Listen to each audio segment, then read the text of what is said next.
Sam Harris and I have our differences. I say potato, he says potato. I say tomato, he says, "Durr, I hate religion. Make it go away. Everyone needs to agree with me. Durr, Sky Daddy." Since Sam and I disagree on many important issues, I find it interesting when we're in total agreement on something. Sam was recently on the Unholy podcast. This isn't me calling someone's podcast unholy. It's actually the name of the podcast.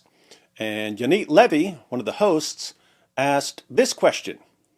It's a little bit of a personal question, but I mean, you are an atheist and Jewish. Can you tell us how that balance changed or shifted for you after October 7th? In case you didn't know that Sam is Jewish, I just looked it up for you. His mother is Jewish, but not religious, and it wasn't very relevant when he was growing up. But how did his perspective change after the attack in 2023? Well, I think it would have been true to say before October 7th that I'm still an atheist. I'm still a secularist. I still think that we're paying an intolerable price for the religious balkanization of our world. So I'm not a fan of sectarianism in any form. Not a fan of sectarianism in any form? Have you met these new atheists, Sam? Our group smart, everyone else dumb. Our group rational, everyone else crazy. Our group loves science, everyone else just loves faith. You guys are the most sectarian of all sectarians, but also the most blind to it. I'll let you slide for now, though, since we want to hear you answer the question. Before October 7th, you could have said that I was not a Zionist, right? Or I certainly would be willing to call into question the legitimacy of organizing a state around a religion or a religiously identified ethnicity, right? Judaism in this case. His pre-October 7th concern makes perfect sense in light of his worldview. Religion is a problem that humanity needs to eradicate. So, is it a good idea to build a country around a religious identity, even in part? Of course not. Hence, he wouldn't have considered himself a Zionist. I mean, I think I released a podcast some years ago titled, "Why Don't I Criticize Israel?" ? Yeah, that was 10 years ago. Yeah, and there I gave a fairly equivocal and frustrating defense of Israel. But I mean, I was troubled by, as someone who believes that we are paying this intolerable price for sectarianism, I was troubled by the seeming contradiction in defending the Jewish state. And for me, it just nets out to the only real defense is the ambient level of genocidal intolerance that's directed at Jews. So, as someone who was opposed to religion, he had a problem with the idea of a state that included some degree of a religious identity. And yet, because he was aware of the history of anti-Semitism, he wasn't strongly opposed to the idea of Israel being an exception. But there was a problem for this reluctant rationalization.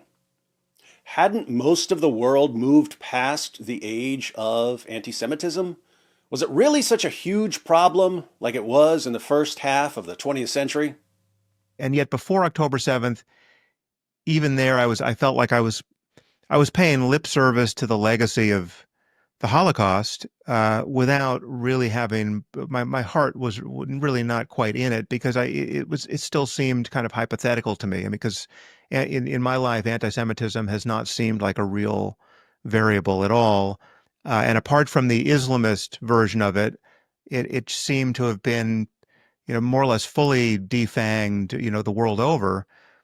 So, anti-Semitism was still a problem in the Muslim world, but in most places, how many people really had a problem with Jews?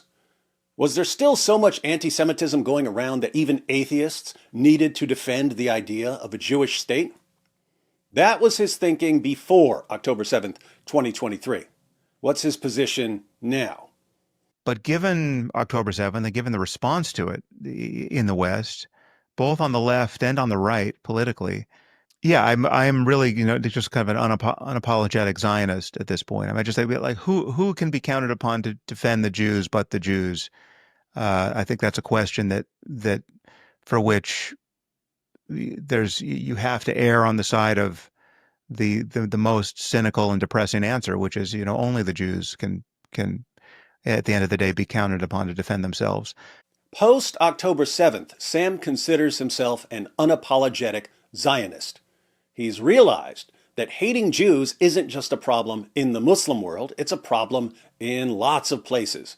And if people on both the left and the right can almost instantly start blaming Jews for everything that goes wrong, if students at Ivy League universities can be programmed to support terrorist groups that vow to annihilate Jews, who can be trusted long-term to defend Jews? Jews, that's who. The only people who can really be counted on to continue defending Jews are Jews. What conclusion did Sam draw from this? And I think they should have the right to do that. And having a Jewish state seems like certainly at the moment, the only rational, backstop to that project. Sam says Jews need a state where they can defend themselves. And that makes Sam Harris a Zionist. And on this issue, Sam and I are in total agreement. There are different kinds of Zionism. There are religious versions, Jewish Zionism and Christian Zionism, and there are secular versions. When I talk about Israel's right to continue existing and to defend itself, I'm usually thinking exactly what Sam just said. And I would probably think the same thing if other groups were in the same position. If you asked me right now, do Eskimos need their own state? I would say no, they're fine in Alaska and Canada and Russia and Greenland. Why would they need a state? But suppose things change. Suppose all of a sudden that one of the world's largest religions decides Eskimos should be annihilated, and that people start blaming Eskimos for everything that sucks about their lives, and that college students start praising any group that vows to exterminate Eskimos. Suppose further that some random empire goes to war against various nations and loses, like the Ottoman Empire did, and these other nations decide to give the Eskimos a tiny piece of land from that defeated empire. And the Eskimos take that tiny piece of land and turn it into a powerful, icy metropolis. Would I support the right of these Eskimos to exist and to defend themselves in their little Eskimo state? Yes, I would. Fortunately, Eskimos aren't in that situation. But Jews are. So I support their right to live in a state where they can defend themselves.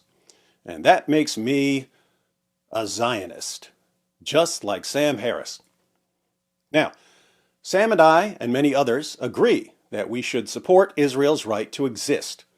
But there are other ways we can support people in Israel, especially when there are politicians and journalists and educators and entertainers who are waging an economic war against Israel. Tens of thousands of small businesses have closed in Israel since the October 7th attack. But we can all chip in to help. That's why I've partnered with Artsabox, a company that gathers items from artisans in Jerusalem and Nazareth and Bethlehem and other locations and ships them to you in a box. Every Artsabox connects you with the Bible, Sam Harris can cry about that, and is filled with items that will bless your home. You get candles, Israeli spice mixes, olive wood carvings, mosaic art, decorations, cosmetics, candy, games, all kinds of things.